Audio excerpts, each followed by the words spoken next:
Hey folks, David Frost, my strategic forecast. You're here for another episode of Common Sense Market Analysis. Today is Tuesday, October 2, 2018. We're looking at a daily chart of the SPY or Spider, which is the proxy for the S&P 500. A lot of stuff is happening around the markets. There's a lot going on under the hood.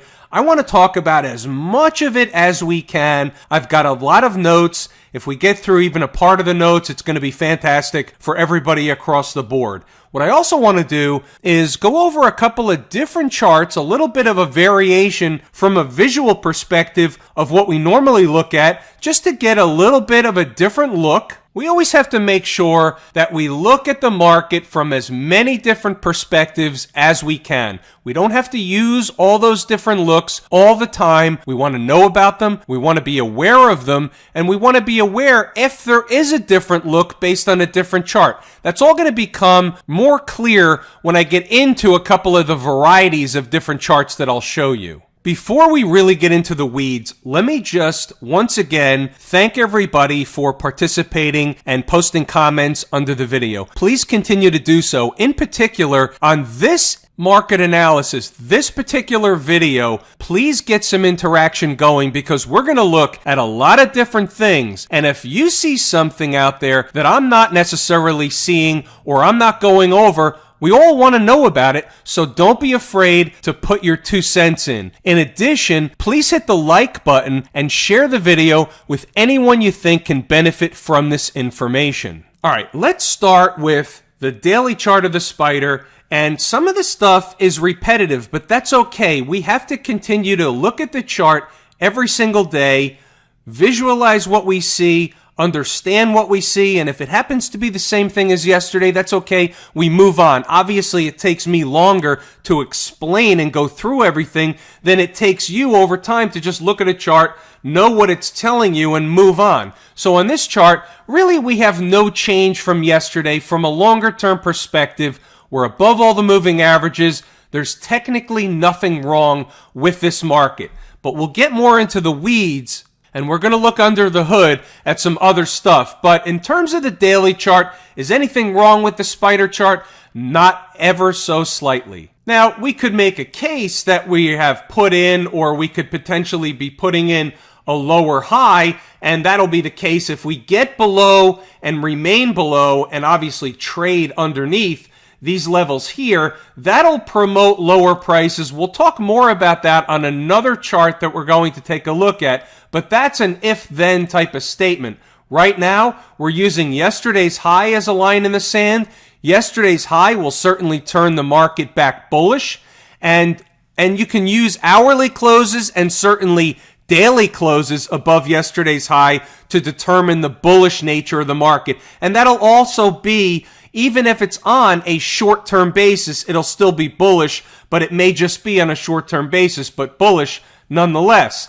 And also, what we're going to use on the downside, really the line in the sand, is the convergence of the 20-period moving average and these lows down here. So it's just this area down here. On the Spiders, we're going to call it 289.50, 289, 290. In that general zone, we begin to close and get below, close hourly below that area. There's going to be cause for concern on the downside. All right, now let's talk about a couple of other things. Here's the Spider chart, but from an intraday 10-minute chart perspective. What I want to point out is something I think is extremely important. And what I like to call it, and it's not just me calling it, it is what it is, it's institutional distribution. And what I mean by that is, we'll just use the last couple of days for argument's sake. Look at this here.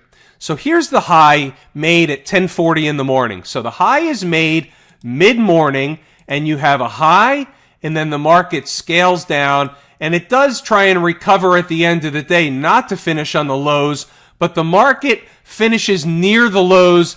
This is institutional distribution. You have a gap higher, it's a gap and crap, and the institutions are selling into the strength.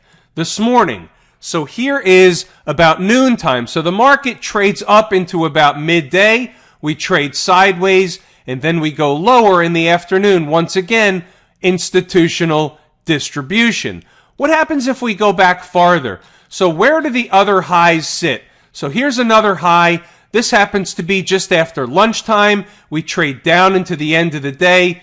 Here is the beginning. Here's the next day. We open down, trade higher, and then sell off again. But you can see here is midday or a little past lunchtime, and we sell off into the end of the day.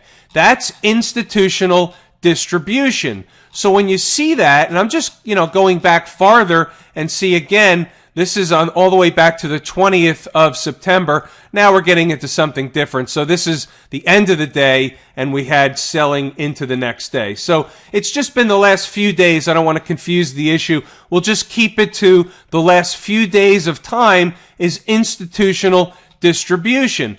Let's take a look and see what the hourly chart looks like. Well, on the hourly chart, and I always like to go with what the first thing that my eye is drawn to is, and the first thing my eye is drawn to is an up move off some lows. We have a pullback. This is a bullish pattern into a convergence of moving averages, and we can certainly see the market being supportive of that general area. That's what I see on the hourly chart. Then I see a gap, and I can see that this pattern could potentially play out to the upside, filling that gap above us on the hourly chart. I could certainly see that as a possibility. Now, what's underneath? There's another gap below us.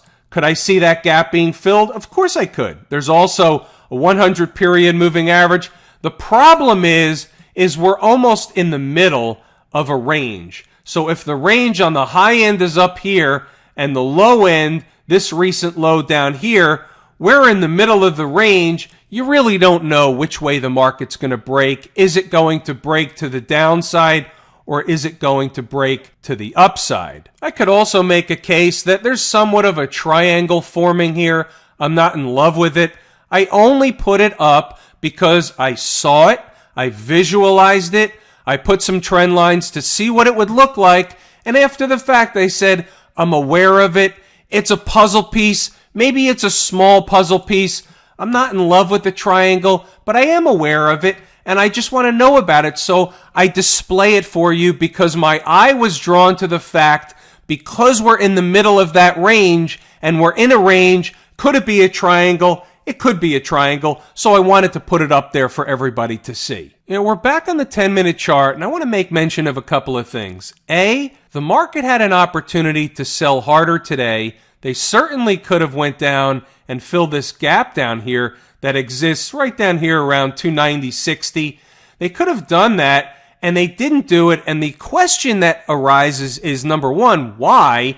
And my answer, and there could be 50 different answers, 1,000 different answers. Everybody can have their own answer. It doesn't really matter. One of the answers is that there were no sellers out there. There's like a seller's strike.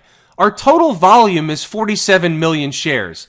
When you go back to the daily chart and you look at that and you say if the average daily volume is 61 million and we had 47 million, how is the market going to get pushed down if there's a seller's strike out there? So not that there's a lot of buying going on, but there's not a lot of selling going on in the spiders in particular. I think it's important to bring up, along with the next thing we're going to bring up, I want to bring up a chart of the S&P E-mini futures. Now, it's also the S&P, but it has a slightly different look. Sometimes we look at the S&P cash index, specifically when the SPY pays a dividend. I want to look at the S&P E-mini futures contract on the daily chart in particular right now because I want to point a couple of things out. It does look the same as the SPY, but there are no gaps, there are no spaces in between because it trades around the clock, other than closing at 4:15, reopening again, closing at 5, reopening again at 6 p.m., and this is Eastern time, and then closing again on Friday evening, reopening on Sunday night. Other than that, it's open other times, and therefore, you can see here that, and here's what I want to point out, it looks the same in terms of the price and the look and feel of the chart, but the visual is slightly different, and here's what I want to point out. Again, I look at everything. I look at a lot of stuff that I don't necessarily point out in the videos each and every day, only because I can't point out everything that I look at. I'm looking at stuff all day long. Today, in particular, I really went to work studying this market, and I found a lot of stuff that I've been eyeing, but I see a lot of things that lead me to believe one of two things is going to happen, and we'll get back to what that is in a moment. But here, look what happened. So we have a breakup candle low, and that happens to be at 29.13.25. 29.13.25. Now you see here, let me move the chart over. We closed the day below that level. Now, in the big scheme of things, maybe it's not a big deal. It's a close below 29.11.50. So it's a close below. Now, if you've taken my course at Lazy E-mini Trader, you know how I treat those. Now, we have a recapture of a level, and maybe the market just runs higher. We stay above the moving averages, and that's okay. Whatever the market's going to do, it's going to do. Our job is to gather all the evidence, all the clues, all the puzzle pieces, put them all on the table, and come up with the best scenario possible for what the next likely move is for the market, and try and eliminate things along the way. That's part of the process. So what we do know about the S&P futures, same as the S&P, is that certainly if we closed above the recent highs, that's going to be positive. That's going to bring much higher prices. And we don't really even have to wait for that. And here's what I would tell you. You close above yesterday's high. Yesterday's high is 29.42. You close above yesterday's high, and you don't even have to wait for the old highs that come in at 29.47. You begin closing hourly above 29.42, and there's a likelihood we're going to see another vacuum to the upside. How high would that take the market to the upside? Well, probably you're going to have to see right around 3,000 in the S&P. It's not going to happen overnight. It's not going to happen all in one bite. It's not going to happen all in one shot, but the big fat round number, the juicy round number of 3,000 is hanging out there. We may have to do 3,000 before this market corrects. That is a possibility. It's in the back of my mind. We may have a correction and then go to 3,000. We may have to go to 3,000 and then have a correction. Either one has to be on the table. We have to be aware of both sides of the equation. We can limit our exposure even if we're in a trade because we know where we're wrong. Am I in a trade now? Yes, I'm short the market. If the market proves to me that I've been wrong and that it's going higher and we're going to have a vacuum on the upside, I'm not really concerned. I'm sure that I'll be able to participate. I'll get some of those gains. At that point in time, hypothetically speaking, I will have taken a loss in my short trades, but I'll be able to hop on and I'll be able to take a chunk out of the vacuum to the upside if that's what's going to happen. But I thought it was important just to get another look at the futures contract, the S&P E-mini futures contract. Now, let's check out the IWM. Now, here's where the market really begins to go in separate directions. And I really hadn't led on, at least in this video, up until now, but there's a lot of stuff going on out there. So here's what I want to show you. Here's the first thing. So we know about the IWM. We know it's my favorite market leading indicator, but look what happened today. So if you look at the percentage of down, for example, the SPY was basically flat. The S&P 500 index was down 1 point. All right, so it's flat. And the the IWM is down $1.75 over 1%. I think that's a big deal. That's another day where that happened. Look at yesterday's day where we had a reversal day. We finished below the 100-day moving average. Another follow through today with a poor close. Didn't finish on the lows, but certainly a poor close. Now, we are coming into what can be support down here. I mean, look where we are. Let me just draw in some trend lines. In fact, let me do it this way because it's meaningful where we are. Like, here's a pivot that's important, and we cut through it. So that's item number one. Here's another pivot. Okay, this is where we stopped today for the most part. And you can see where I've got other levels down below identified on the chart. So we're going to come into support in the IWM. This is a market right now, and I've had this discussion before. This is a market that's beginning to get stretched to the short term stretched to the downside in the short term. So what happens is either you're going to find an area where there is support and you're going to get a pretty violent snapback to the upside, or the market's going to break. It's a rubber band being stretched. It's going to break, and there's going to be a lot lower prices on the downside, meaning we'll get sucked down to the 200-day moving average and below down here at 160 pretty quickly and lower. I mean, there's lower prices. We could come all the way down to 155, 154 if this breaks. I mean, look what you have here. You have this down here at 158. That's another important area. Why is that area important? Why is this area important? It's something I spend a lot of time on in the course at Lazy E-mini Trader. I think it's important to understand and realize why a price level on the chart like that is important. So there are support areas on the downside that will come into play, but we are getting stretched in the IWM. It's important to realize we're melting down in the IWM and the SPY is hanging around the highs.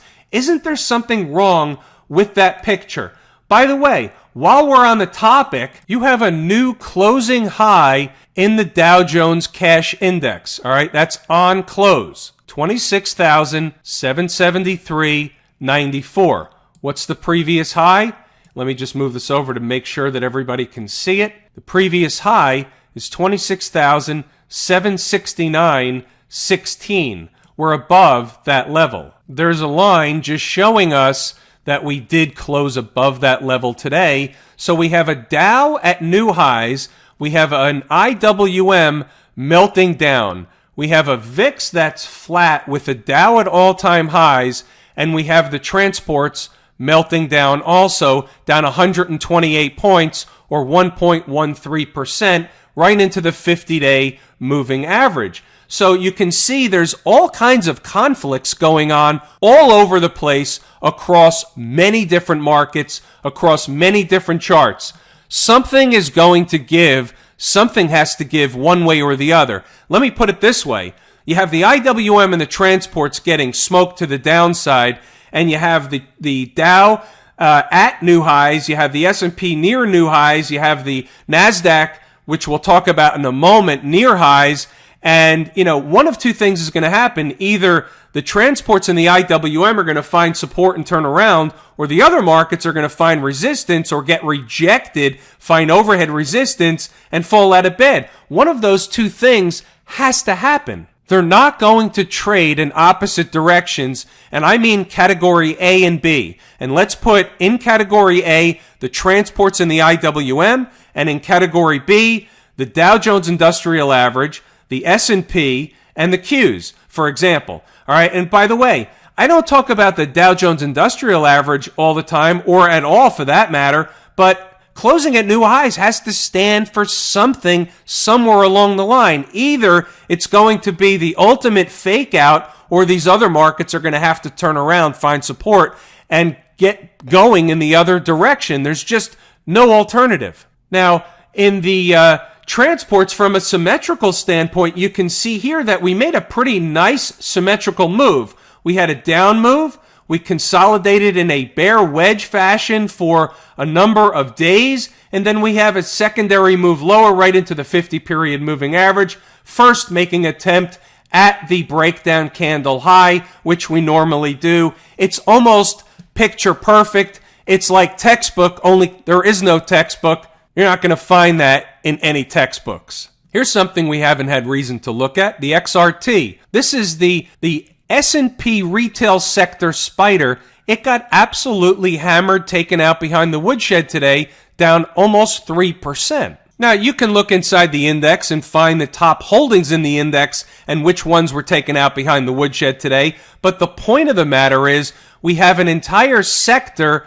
We have the Dow making new highs, and we have the retail sector of the S&P going down 3% today. So we have to consider this a puzzle piece and put it on the table. These are all puzzle pieces. They all have to go on the table. Somewhere along the line, something has to give. These are all clues. I have another one for you. Well, before we get to that, which is really the SMH, which we look at all the time anyway, but it's just interesting.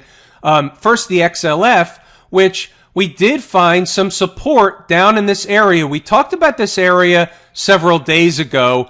We're below the 2774 that I had identified. I think that's a negative.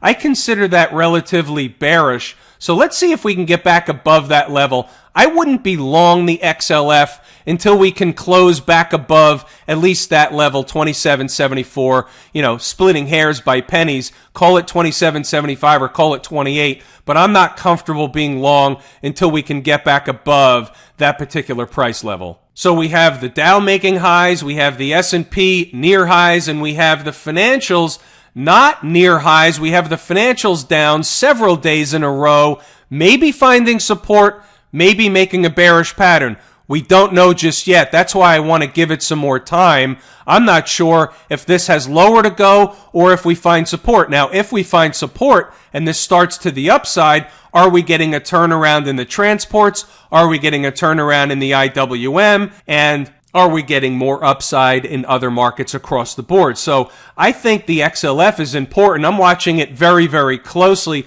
I'm not just ready to make the call yet. Now here's the SMH. Now look, we made another run at that breakdown candle high. Again, we didn't quite get all the way there, but we made another run. We were rejected at what I like to call and what is called overhead resistance.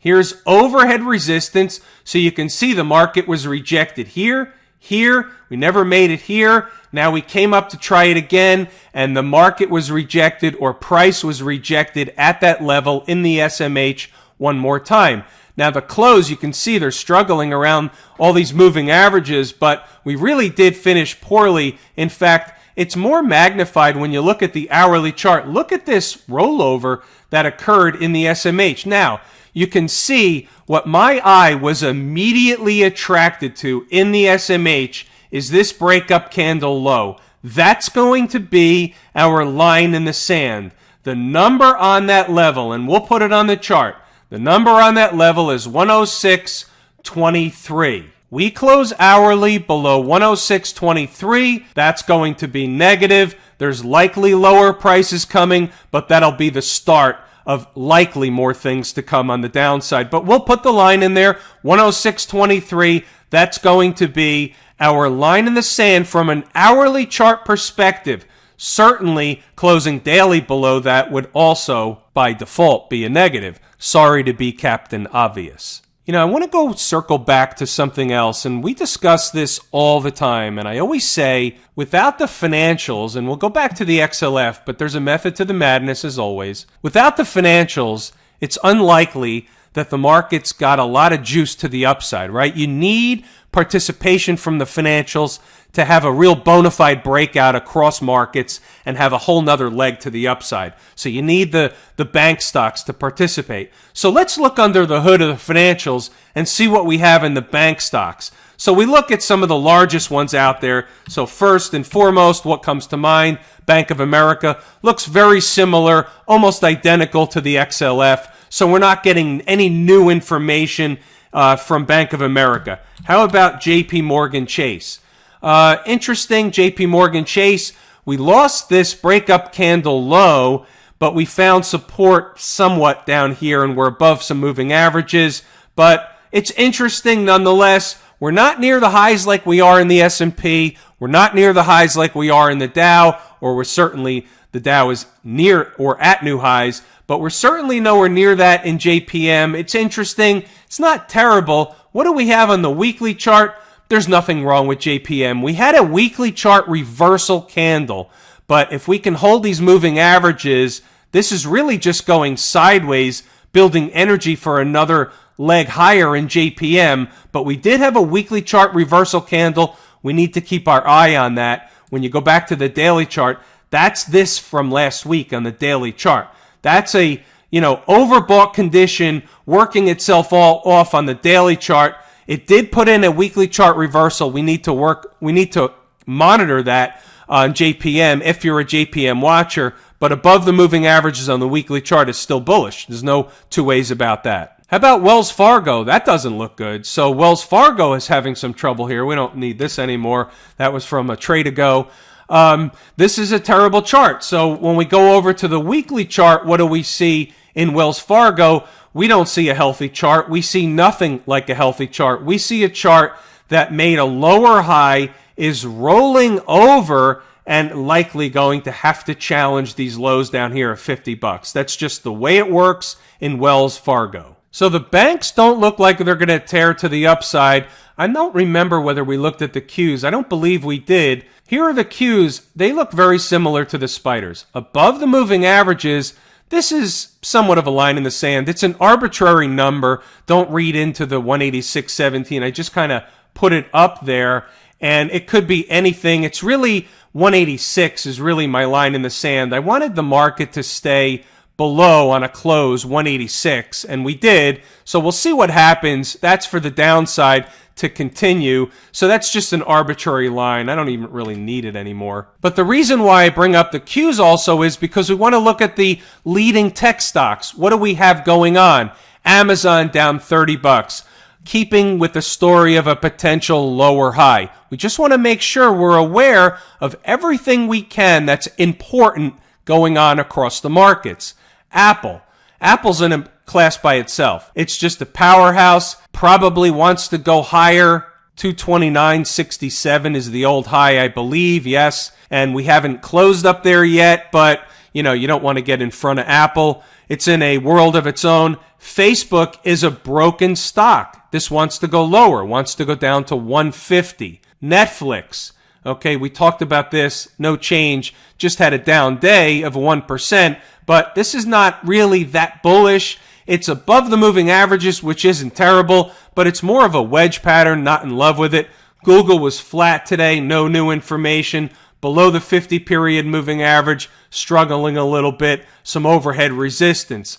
Baidu, terrible, down almost 4% today. Alibaba down 1%, not too bad. Tesla was down today, but had that tremendous update yesterday. That was just a news-related event. Can't read too much into that. I just want to kind of just show you charts from around the world, charts from around other things that are important, technology, financials. We looked at the XRT. How about if we look across the pond and go over to Europe and look at Deutsche Bank and look at the biggest European bank, or at least German bank for that matter, $11. You don't see it on the daily chart. You see it on the monthly chart. I mean, look at this. That's just, where is that going? It's a $150 stock down to $11. This will be bankrupt eventually, bailed out by the German government. Something will happen with Deutsche Bank. I don't know what it is. It will have to be broken up, spun off, bailed out, whatever it is. This is telling you there's really, really a lot of problems, at least with this bank. We can go over to the chart of Germany, and we can see here on the monthly chart, it's not too bad. On the daily chart, it doesn't look like the S&P, I can tell you that. We'll split the difference and go to the weekly chart, and you can see here that this is having trouble. We're below all but the 200-week moving average, and we're consolidating or hovering above the 200-week moving average. This is not a healthy stock. Well, it's not a stock, it's an exchange-traded fund, but it's Germany. Everything in here tracks the German index and the DAX, and here's a gap down here that will need to be filled eventually. That's lower than where we are now. So there's trouble ahead for the EWG as far as I'm concerned. So you can see where I'm going with all this stuff. I just wanted to point out that something has to give in these markets. There's too many things that are going in opposite directions. So something has to give one way or the other, and it will. Speaking of giving, gold gave today. Gold gave the bulls that were long gold from that gap fill down there. Gold gave a nice healthy up day. It wasn't the second day in a row, but we had a nice healthy update here on the 28th, and then we had a nice healthy update today. So here's your gap fill, was down here. I think it missed it by, a dime or something like that, but for the most part, it was filled, and here we are Now we're back up to these highs and we're back up to the 50-period moving average. It's make it or break it time. Can we get above these highs and above the 50? If we can, there is some room to the upside in gold. If we can, and it's just a dead cat bounce for the most part, we'll see what happens. I don't have a dog in the fight. I'm just an umpire calling balls and strikes. Not long, not short. I just find it very difficult it's a very difficult vehicle to trade in gold right now. Now, you could have bought the gap fill against the low, but you would have had to have a wide stop. Just wasn't for me. Some other traders did take a long position in gold, and kudos to them. They were paid and paid handsomely. It just wasn't for me. Closing below the breakup candle low, you have a gap.